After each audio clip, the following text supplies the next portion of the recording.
today's op-ed live. So this came from Judicial Watch's Chris Farrell. Farrell is a director of investigations and research for Judicial Watch, a non-profit government watchdog. Chris is a former military intelligence officer who specialized in human intelligence. So let's listen carefully of what he wrote for Daily Caller. The title of his article is this: Spygate could make Watergate look like a third-rate burglary. And it goes like this. The Spygate scandal is shaping up to be the most significant political abuse of government power in history. And it may be even larger than people expect. The investigation by United States Attorney John Durham into the origins of the FBI's Russia collusion investigation, or as President Trump prefers to call it, the witch hunt, continues to expand. Durham reportedly opened criminal investigations last fall, and unlike the narrow Justice Department Inspector General's review of the abuse of the FISA process, Durham is looking into the questionable activities of other government agencies, in particular the CIA and its former director, John Brennan. The widening scope involves not only the agencies being investigated, but who was being targeted and why. Earlier last week, Cheryl Atkinson reported that based on her sources in the intelligence and law enforcement communities, the authorizations to spy on Trump functionaries such as Carter Page or former campaign manager Paul Manafort were actually pretexts for a much more expansive web of surveillance that could include anyone in contact with Page or even anyone twice removed from the ostensible target. Hence, thousands of people could have been unknowingly caught up in the Spygate web and are still unaware that their privacy had been violated under the severely compromised FISA process. This ties into the whirlwind of unmaskings during the 2016-2017 transition period. Names of people inadvertently caught up in this expansive web, which ordinarily would be classified and their privacy interests protected, were revealed and information sent to Democratic allies in Capitol Hill for safe keeping.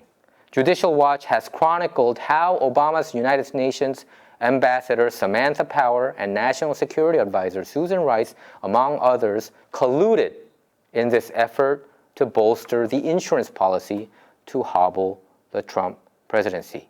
In short, President Obama spying on President Trump. That is the deal, what we're dealing right now in the midst of the coronavirus. There is also the matter of President Obama finalizing rules in the closing days of his administration that opened the raw, unedited information feeds collected by the National Security Agency to all of the 16 other agencies in the intelligence community before any privacy protections are implemented. You remember that? Obama changed all the rules 10 days before he left the White House, right? This ill-considered and unnecessary rule change vastly expanded the potential for abuse in the system and was a curious move, I would say suspicious move, and an evil move for Obama to make in the waning days of his presidency. Like I already told you, 10 days before he left office, he did this shenanigan. Where is the outcry from the mainstream media? Where is the outcry from the mainstream media saying, hey, Obama, probably he should be jailed. Probably he should be investigated. I believe he should be investigated. I believe he should be charged, actually.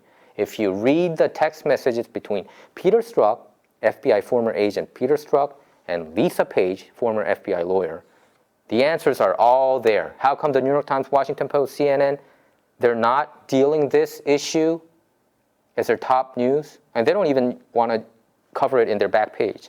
It's because they are fake news, they are corrupt news, and they are a criminal entity. They're all criminal entity.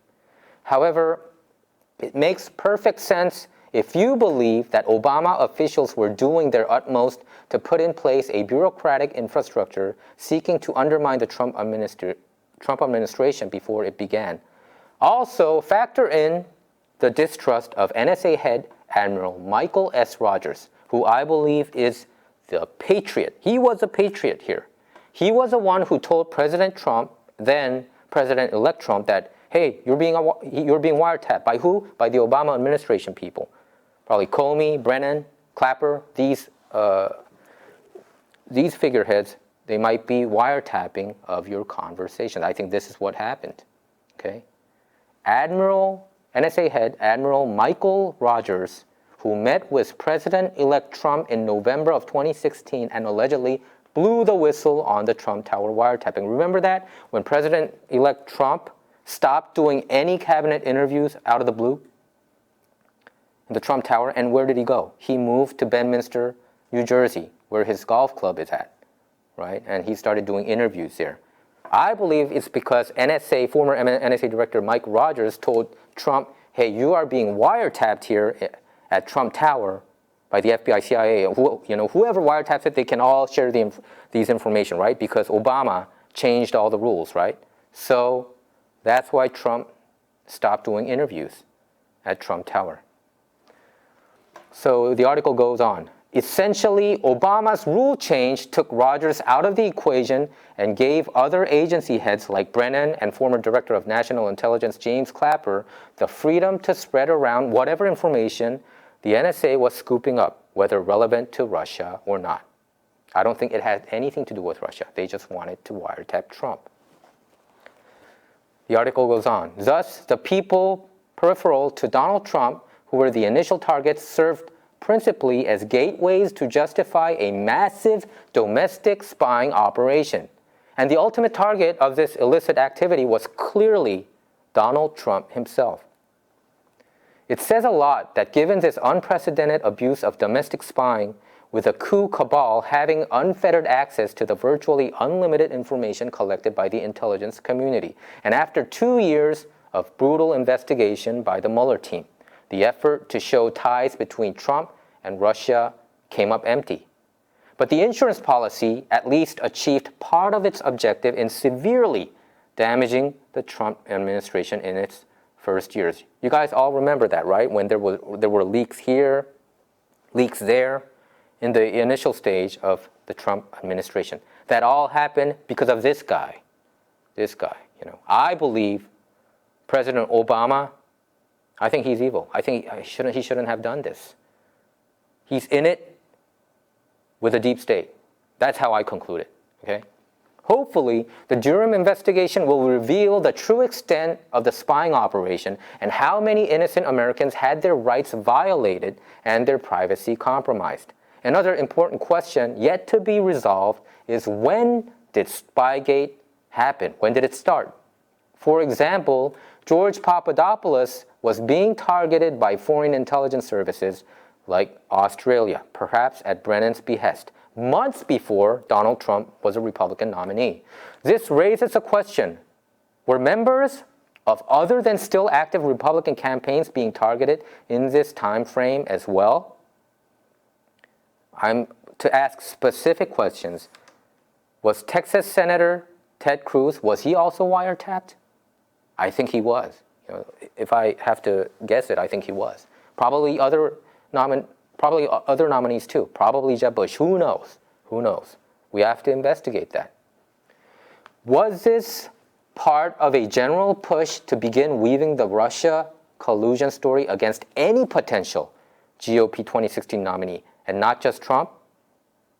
If the answer to that question is yes, then it will be clear that the entire enterprise was not an intelligence operation at all, but a criminal political conspiracy of unprecedented scope and impact.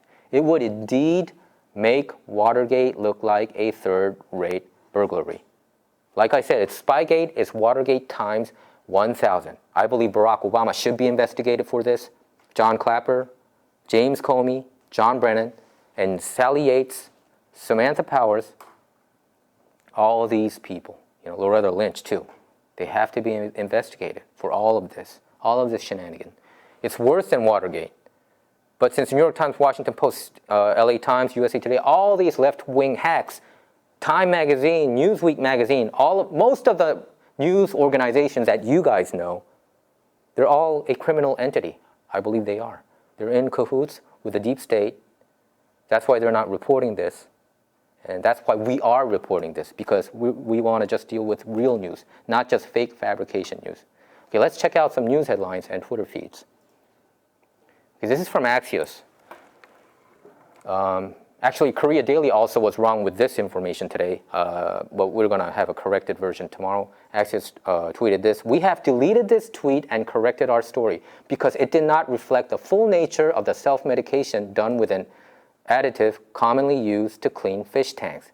Because Axios reported that on the right, a man has died after ingesting chloroquine phosphate, one of the anti-malaria drugs that Trump has mentioned in recent days. But that's not even correct either. You know, that's wrong information. The Arizona couple who were in their 60s, they took chloroquine phosphate not in the pill form. I believe they took something in powder and they mixed it up with liquid, and then drank it, and they started vomiting, and the husband died, and the wife survived. However, they stupidly did that. Trump never mentioned that.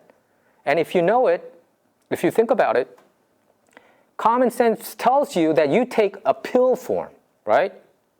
A pill chloroquine form, not powder or chloroquine substance. Trump didn't talk about chloroquine powder or the one that is commonly used to clean fish tanks. No, Trump was talking about an FDA-approved pill.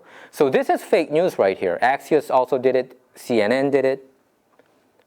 That's why I tell people, do not read CNN or New York Times or Washington Post or LA Times, all these fake news, fake, phony, and false papers, especially regarding national politics. Okay? So man dies after self-medicating with chloroquine.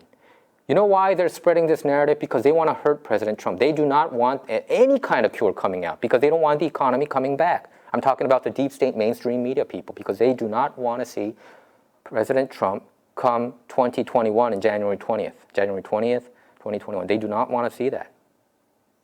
They want to see Biden there. So that's why they're spreading this fake news narrative out there. Okay, let's move on to the next page. And this document came out. Read this. You know, it's October of 2007. So coronavirus has been around. You know, it's not just what happened last year, December of 2019. Read this: severe acute respiratory syndrome, coronavirus as an emerging and re-emerging infection. You know, one of the Koreans are also there, I think. You know, Patrick W. C.Y. Wu. If you look at that, should we be ready for the re-emergence of SARS? And if you read that line underneath that's highlighted there, the presence of a large reservoir of SARS-CoV-like viruses in horseshoe bats. You know, it even mentions bats, horseshoe bats, together with the culture of eating exotic mammals in southern China is a time bomb. You know, it warned us, you know, that something bad can happen by eating exotic mammals in southern China, right? Wuhan, right? So let's move on to the next page. The United States Department of Justice, they issued this Tuesday, January 28th of 2020, Harvard University professor and 2 Chinese nationals charged in 3 separate China-related cases. Isn't that funny? The Department of Justice announced today that the chair of Harvard University's Chemistry and Chemical Biology Department and 2 Chinese nationals have been charged in connection with aiding the People's Republic of China. Do they have something to do with this coronavirus crisis? Huh? They were arrested. Think about it, you know, Harvard University professor and 2 Chinese nationals charged. They committed crime, right?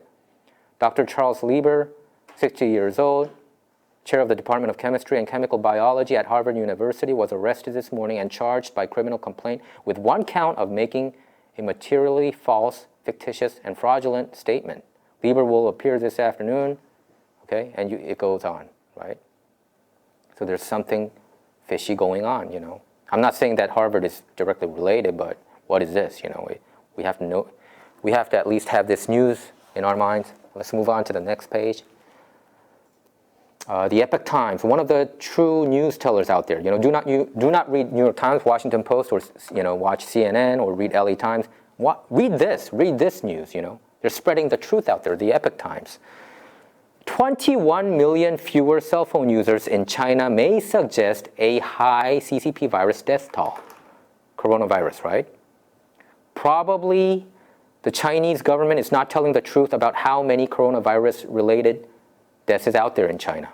21 million fewer cell phone users, probably they're out of jobs. That's why they're not using their cell phones. I believe there are a bunch of people out there who's actually dead, but the Chinese government, we can never, believe them. We can never have faith in the Chinese government, right? They spread lies, it's dictatorship, right? Over there.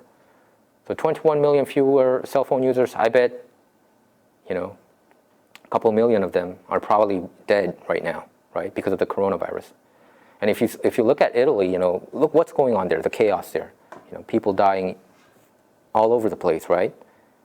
I believe there are much higher death toll in China. Let's move on to the next page. And this is what QAnon also posted, March 23rd. I'll read it, okay? And it's mentioning the document that I already showed you, severe acute respiratory syndrome coronavirus as an emerging and re-emerging infection, the document that came out October of 2007. The China virus, worth remembering, and it has a YouTube link. Wuhan Institute of Virology, and city, province, origin, hot zone, geolocation. It's all in Wuhan, right? And unbeknownst to Harvard University beginning in 2011, Lieber became a strategic scientist at Wuhan University of Technology in China and was a contractual participant in China's Southern Talents Plan from in or about 2012 to 2017. And it has the Epoch Times article that I already showed you moments ago. 21 million cell phone accounts in China may suggest a high coronavirus death toll.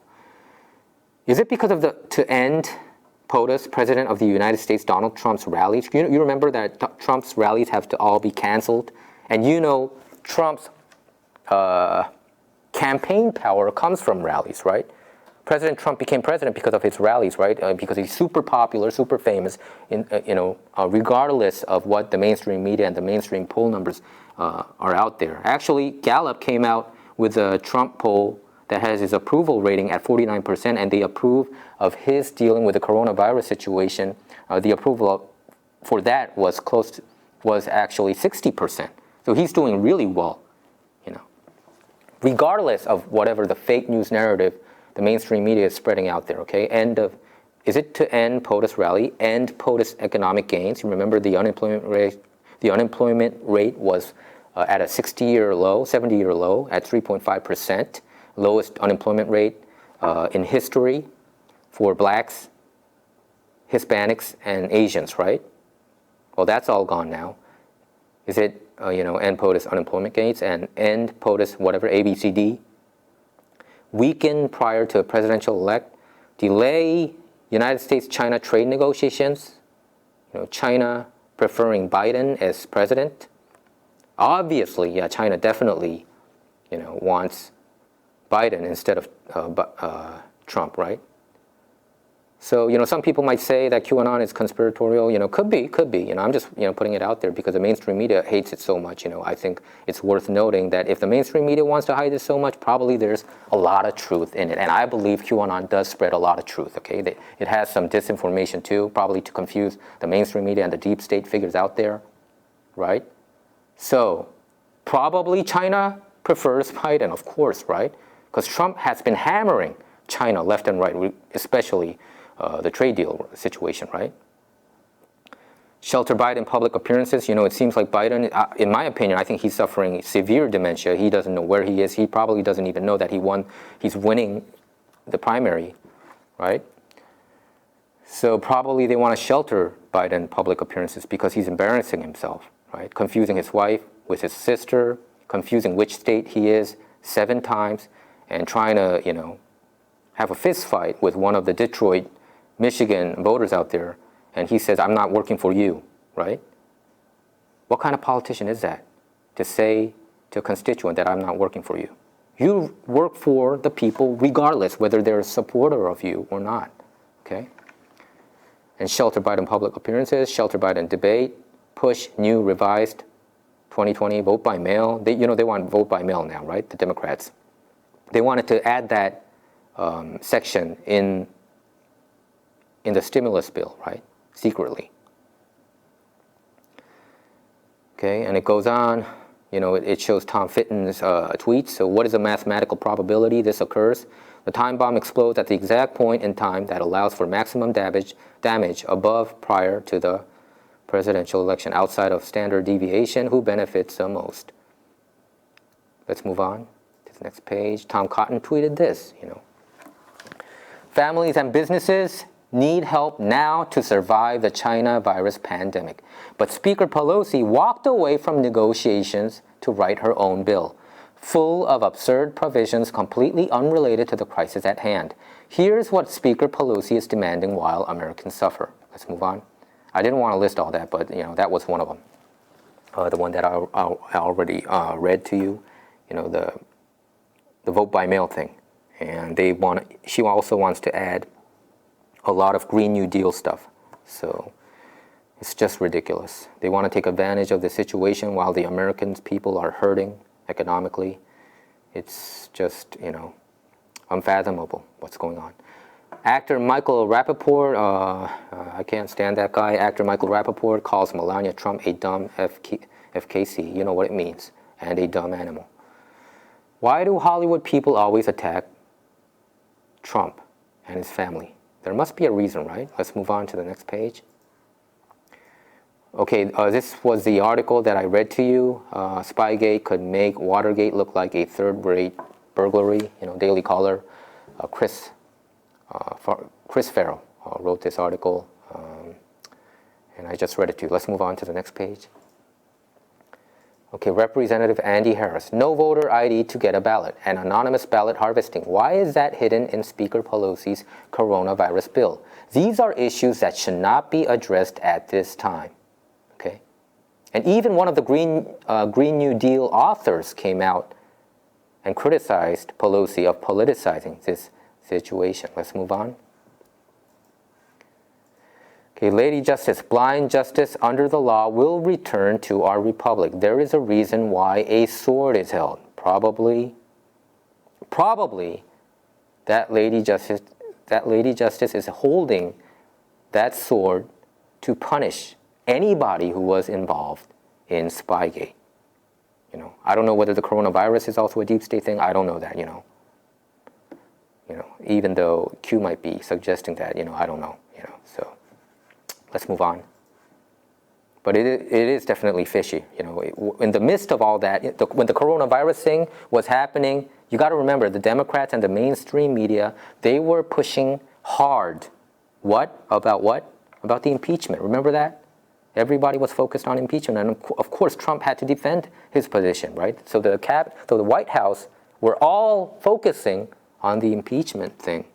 And in the midst of all that, we have to all give President Trump credit. He put a travel ban on China on January 31st. Okay? Educating Liberals tweeted this. Get this. Pelosi rejected the COVID-19 relief bill in favor of one that includes no voter ID to vote, anonymous ballot harvesting, racial pay equality, carbon offsetting, corporate diversity, student loan forgiveness, and much more. She is playing politics with people's lives. Let's move on. Charlie Kirk tweeted this. LA County is mandating all gun stores closed immediately. They are also releasing inmates onto the streets in order to fight the spread of the virus. Do you know how many inmates were released? 1,700. Okay, Democrat logic. Let criminals run free and restrict law-abiding citizens from protecting themselves. What a disaster. I really wish a lot of LA citizens can wake up and not just blindly support Democrats. So let's move on. Donald Trump tweeted this. Our people want to return to work. They will practice social distancing and all else, and seniors will be watched over protectively and lovingly. We can do two things together. The cure cannot be worse by far than the problem. Congress must act now. We will come back strong. And Trump even mentioned yesterday during a town hall event with Fox News, President Trump said that he wishes the economy can jumpstart come come Easter, which is April 12th. I hope so. I certainly hope so. Let's move on. Dan Covino, he is, I believe, in charge of the social media department of the Trump administration. This is what he tweeted. My next piece is called Nothing Can Stop What's Coming. So QAnon always mentioned this, right? Nothing can stop what's coming, which means, I believe, which means a lot of massive arrest of deep state figures. That's how I take it. Okay? But Trump retweeted this and say, well, I don't know what this means, but it does, but it certainly sounds good. I don't know whether President Trump is Q+, I do not know that, the QAnon, the whole thing could be just probably a website or, something that Trump planned to help his campaign. It could be, Trump is a master marketer, right? He's a master. I think it could be one of his master plans. Who knows it? Who knows? But I think there's something to it. I think probably Q+ is Trump, probably. I wish the mainstream media just ask him flat out, but they don't want to. And I believe it's true because the New York Times political reporter, Maggie Haberman, she always mentioned, not always, but she did mention about Q in a very odd way, sending codes. So just by going with that, I believe there's something to it. Okay, let's move on. And I always emphasize, QAnon is definitely much more reliable than the mainstream media. I would always put it out there. Okay, well, that's our show for today. Our show is not about left or right. It's about being right or wrong. To stay up to date with our latest videos, make sure to subscribe to this YouTube channel by clicking subscribe. Thanks for tuning in.